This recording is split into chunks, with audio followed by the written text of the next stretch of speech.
Acid നമ്മുടെ ശരീരത്തിൽ അനിവാര്യമായിട്ടുള്ള ഒരു ഘടകമാണ്. എന്നാൽ എപ്പോഴാണ് ഈ യൂറിക് ആസിഡ് ഒരു വില്ലനായിട്ട് മാറുന്നത്? എന്താണ് യൂറിക് ആസിഡ്? കൂടുതലായിട്ട് പ്രോട്ടീൻ എടുക്കുന്നവരിൽ ഉണ്ടാകുന്ന ഒരു ഡെറിവേറ്റീവ് രക്തത്തിൽ കൂടി നിൽക്കുന്നതിനെയാണ് യൂറിക് ആസിഡ് എന്ന് പറയുന്നത്.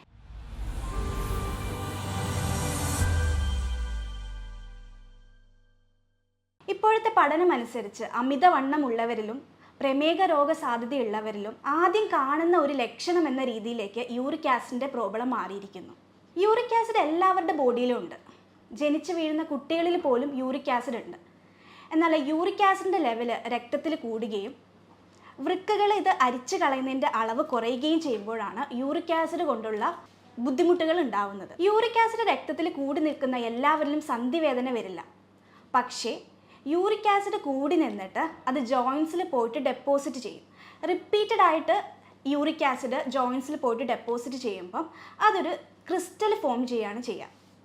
ഈ ക്രിസ്റ്റൽ എന്ന് പറയുന്നത് ഒരു മുള്ള് പോലത്തുള്ള ഒരു സബ്സ്റ്റൻസ് ആണ്. ഈ മുള്ള് നമ്മുടെ ജോയിൻസിൽ വന്ന് കുത്തും. അപ്പോഴാണ് നമുക്ക് സഹിക്കാൻ പറ്റാത്ത പോലത്തെ വേദന വരുന്നത്, കൂടാതെ ഇൻഫ്ലമേഷനും. ഈ ഒരു കണ്ടീഷനെ, അത്യാവശ്യം പെയിനും നീരുള്ള ഈ ഒരു കണ്ടീഷനെയാണ് നമ്മൾ ഗൗട്ട് എന്ന് പറയുന്നത്. പ്രധാനമായിട്ടും ഇത് കാണുന്നത് നമ്മുടെ കാലിൻ്റെ തള്ളവിരലിൻ്റെ മുകളിലായിട്ടും അതുപോലെ ആങ്കിൾ ജോയിൻസ്, പാദത്തിൻ്റെ അവിടുത്തെ ജോയിൻസിലും കൈയിൻ്റെ ജോയിൻസിലുമാണ് ഇത് മെയിനായിട്ടും കാണുന്നത്.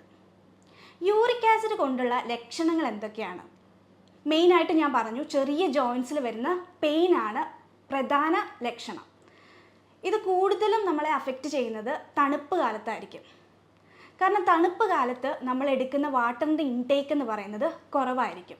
നമ്മൾ വാട്ടറിൻ്റെ ഇൻടേക്ക് കുറയുമ്പം യൂഷ്വലി യൂറിൻ ഔട്ട്പുട്ടും കുറയും. അപ്പോൾ എന്താണ് സംഭവിക്കുക? വേസ്റ്റ് പ്രൊഡക്റ്റിനെ തള്ളിക്കളയാൻ പറ്റില്ല. അപ്പോൾ അത് അവിടെ വന്നിട്ട് ഡെപ്പോസിറ്റ് ചെയ്യും. അതുകൊണ്ടാണ് തണുപ്പ് കാലത്ത് ഈ ബുദ്ധിമുട്ടുകളെല്ലാം കൂടി നിൽക്കുന്നത്. രണ്ടാമത്തെ ഒരു ലക്ഷണമാണ്, ഈ യൂറിക് ആസിഡിന് ജോയിൻസിൽ വന്ന് ഡെപ്പോസിറ്റ് ചെയ്യാൻ പറ്റിയില്ലെങ്കിൽ ഇതെവിടെ വന്നിട്ട് ഡെപ്പോസിറ്റ് ചെയ്യും? കിഡ്നിയിൽ വന്നിട്ട് ഡെപ്പോസിറ്റ് ചെയ്യും.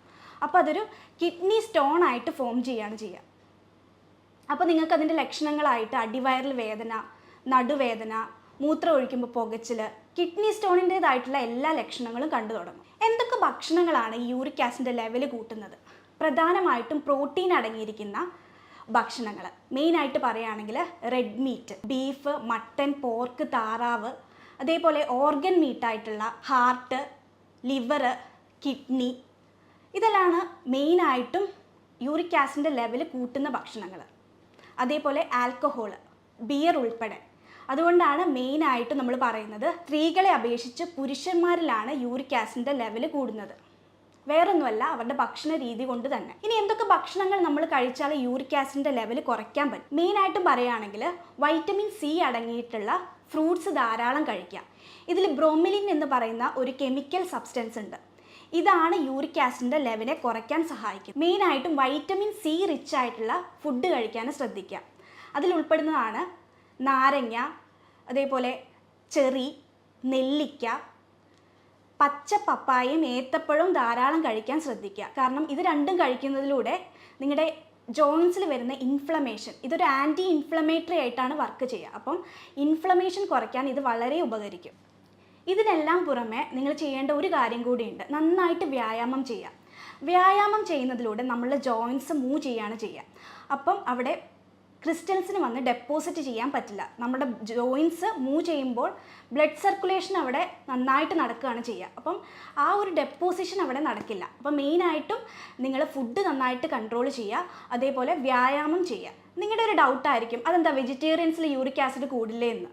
വെജിറ്റേറിയൻസിലും ഇപ്പോൾ യൂറിക് ആസിഡിൻ്റെ ലെവൽ കൂടുന്നതായിട്ട് കാണുന്നുണ്ട്. അമിതഭാരമുള്ളവരിൽ യൂറിക് ആസിഡ് കൊളസ്ട്രോൾ കൂടുന്നത് പോലെ ഇൻസുലിൻ മെറ്റബോളിസം ഓൾട്ടർ ചെയ്യുമ്പോൾ യൂറിക് ആസിഡിൻ്റെ ലെവലും കൂടുന്നു.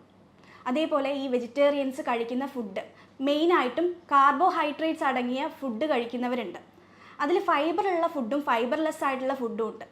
നമ്മൾ ഫൈബർ അടങ്ങിയ ഫുഡാണ് ധാരാളം കഴിക്കേണ്ടത്. ഫൈബർലെസ് അടങ്ങിയ ഫുഡ് കഴിച്ചു കഴിഞ്ഞാലും ഈ യൂറിക് ആസിഡിൻ്റെ ലെവൽ കൂടുന്നതായിട്ട് കാണുന്നുണ്ട്. അപ്പോൾ ചെറിയ കുട്ടികളിൽ പോലും യൂറിക് ആസിഡിൻ്റെ ലെവൽ കൂടുന്നു. കാരണം എന്താണ്? പുറത്തുനിന്ന് മേടിക്കുന്ന ജങ്ക് ഫുഡ്സ്, അതേപോലെ വ്യായാമമില്ലായ്മ, ഇതെല്ലാം കാരണമാണ് കുട്ടികളിലും ഇപ്പോൾ യൂറിക് ആസിഡിൻ്റെ ലെവൽ കൂടി വരുന്നതായിട്ട് കാണുന്നത്. യൂറിക് ആസിഡ് കൂടാനുള്ള കാരണങ്ങൾ എന്തൊക്കെയാണ്? ഞാൻ മുന്നേ പറഞ്ഞതുപോലെ നിങ്ങളുടെ ഭക്ഷണ രീതി, അതേപോലെ വ്യായാമം കുറവുള്ളവർ, പിന്നെ ഉറക്കക്കുറവ്, ടെൻഷൻ, അമിതമായി ടെൻഷൻ ഉള്ളവർ, ഗ്ലൂട്ടിൻ അലർജി ഉള്ളവർക്ക്. ഗ്ലൂട്ടിൻ എന്ന് പറയുന്നത് ഫുഡിലുള്ള ഒരു ആഡഡ് സബ്സ്റ്റൻസ് ആണ്. അപ്പം ചിലവർക്ക് ഇതിനോട് അലർജി ഉണ്ടാവും. അലർജിയുടെ ഒരു ലക്ഷണമായിട്ട് അവർക്ക് ചൊറിച്ചിലുണ്ടാവും, ബോഡിയിൽ അനുഭവപ്പെടാം. അതേപോലെ ഗ്യാസ് ഫോം ചെയ്യും. ഇങ്ങനെയുള്ളവർ ഇത് കഴിക്കുകയാണെങ്കിൽ, ഈ ഗ്ലൂട്ടിൻ അടങ്ങിയിരിക്കുന്ന ഫുഡ് കഴിക്കുകയാണെങ്കിൽ യൂറിക് ആസിഡിൻ്റെ ലെവൽ കൂടും. അതേപോലെ ഈസ്റ്റ്, ഹൈ ഫ്രക്ടോസ് കോൺ സിറപ്പ്, ഇതൊക്കെ അടങ്ങിയിരിക്കുന്ന ഭക്ഷണങ്ങൾ നിങ്ങൾ കംപ്ലീറ്റ് ആയിട്ട് ഒഴിവാക്കുകയാണെങ്കിൽ നിങ്ങളുടെ യൂറിക് ആസിഡിൻ്റെ ലെവൽ കുറഞ്ഞു വരുന്നതായിട്ട് നിങ്ങൾക്ക് കാണാൻ സാധിക്കും. മെയിനായിട്ടും യൂറിക് ആസിഡ് കൂടുമ്പോഴുള്ള കോംപ്ലിക്കേഷൻ എന്തൊക്കെയാണെന്ന് നോക്കാം. ആദ്യം പറയാം, ഗൗട്ട്, സന്ധിവാതം, അതേപോലെ കിഡ്നി സ്റ്റോൺ ഫോർമേഷൻ അവിടെ നടക്കുന്നു. ഈ യൂറിക് ആസിഡ് രക്തത്തിൽ കൂടി നിൽക്കുമ്പോൾ ഇത് വൃക്കരോഗ സാധ്യതയിലേക്ക് നയിക്കും. നമ്മുടെ യൂറിനിലൂടെ പ്രോട്ടീന് പോവാൻ തുടങ്ങുന്നു. അതുവഴി നമുക്ക് യൂറിനിൽ പത ഫോം ചെയ്യുന്നത് കാണാൻ സാധിക്കും. യൂറിക് ആസിഡ് കൂടുന്നത് നമ്മുടെ ഭക്ഷണത്തിൽ വരുന്ന ഓൾട്രേഷൻ കാരണമാണ്. അതുകൊണ്ട് നമ്മളിപ്പോൾ മെഡിസിൻ എടുത്തു കഴിഞ്ഞാലും യൂറിക് ആസിഡ് കുറഞ്ഞു കഴിഞ്ഞാലും നിങ്ങളിപ്പോൾ പഴയ പോലെയാണ് ഭക്ഷണം കഴിക്കുന്നതെങ്കിൽ യൂറിക് ആസിഡ് കൂടാനാണ് ചാൻസ്. അപ്പോൾ നിങ്ങൾ മെയിനായിട്ടും മെഡിസിൻ്റെ കൂടെ നിങ്ങൾ ഫുഡും നന്നായിട്ട് കൺട്രോൾ ചെയ്യണം. ഇനി ഞാൻ നിങ്ങൾക്ക് 2 പൊടിക്കൈകൾ പറഞ്ഞുതരാം. 2 കോമ്പിനേഷനാണ്. ആദ്യത്തെ കോമ്പിനേഷൻ എന്ന് പറയുന്നത്, ഒരു ചെറിയ പീസ് ഇഞ്ചി എടുക്കുക, അതുപോലെ ഒരു ചെറിയ പീസ് മഞ്ഞൾ, ഒരു കറുകപ്പട്ട, അതേപോലെ പച്ച കുരുമുളക് എടുക്കുക. ഇത് നന്നായിട്ട് ചതച്ച് 3 ഗ്ലാസ് വെള്ളത്തിൽ തിളപ്പിക്കുക. 2 ഗ്ലാസ് വെള്ളം ആവുന്നത് വരെ തിളപ്പിക്കുക. ശേഷം 11 മണിക്കും 4 മണിക്കും ഇടയിൽ ഇത് കുടിക്കുക. ഇങ്ങനെ നിങ്ങൾ കുടിക്കുകയാണെങ്കിൽ ഒരു 2 വീക്കിനുള്ളിൽ നിങ്ങൾക്കൊരു 2 to 3 പോയിൻറ്റ് ഡിക്രീസ്, യൂറിക് ആസിഡിൻ്റെ ലെവൽ ഡിക്രീസ് ചെയ്യുന്നത് കാണാൻ സാധിക്കും. അതുപോലെ നിങ്ങളുടെ ജോയിൻസിൽ വരുന്ന ഇൻഫ്ലമേഷൻ കുറയ്ക്കാനും ഇത് വളരെ സഹായകമാവും. രണ്ടാമത്തെ കോമ്പിനേഷൻ എന്ന് പറയുന്നത് പച്ചപ്പപ്പായ. ഒരു ചെറിയ പീസ് പച്ചപ്പപ്പായ എടുക്കുക. അതിൻ്റെ കൂടെ ഒരു ചെറിയ പീസ് കറുകപ്പട്ടയും ഒരു പീസ് ഇഞ്ചിയും എടുക്കുക. എന്നിട്ട് ഇത് വെള്ളത്തിലിട്ട് തിളപ്പിക്കുക. ഇതൊരു ടീ ആയിട്ട് നിങ്ങൾക്ക് യൂസ് ചെയ്യാം. ഇത് വളരെ ഒരു ആൻറ്റി ഇൻഫ്ലമേറ്ററി ഒരു ഡ്രിങ്ക് ആയിട്ട് നിങ്ങൾക്ക് യൂസ് ചെയ്യാം. ഞാൻ ഇത്രയും പറഞ്ഞത് ചെയ്തിട്ടും നിങ്ങളുടെ യൂറിക് ആസിഡ് കുറഞ്ഞിട്ടില്ലെങ്കിൽ നിങ്ങൾ അടുത്തുള്ള ഒരു ഡോക്ടറെ പോയിട്ട് കൺസൾട്ട് ചെയ്യുക. ഇതിനെക്കുറിച്ച് നിങ്ങൾക്ക് എന്തെങ്കിലും ഡൗട്ടുകൾ ഉണ്ടെങ്കിൽ നിങ്ങൾക്ക് മുകളിൽ കാണുന്ന നമ്പറിൽ എന്നെ കോൺടാക്റ്റ് ചെയ്യാവുന്നതാണ്. ഞാൻ doctor Irene Chibu, doctor Basil സോമിയോ ഹോസ്പിറ്റലിലെ സീനിയർ കൺസൾട്ടൻ്റ് ആണ്.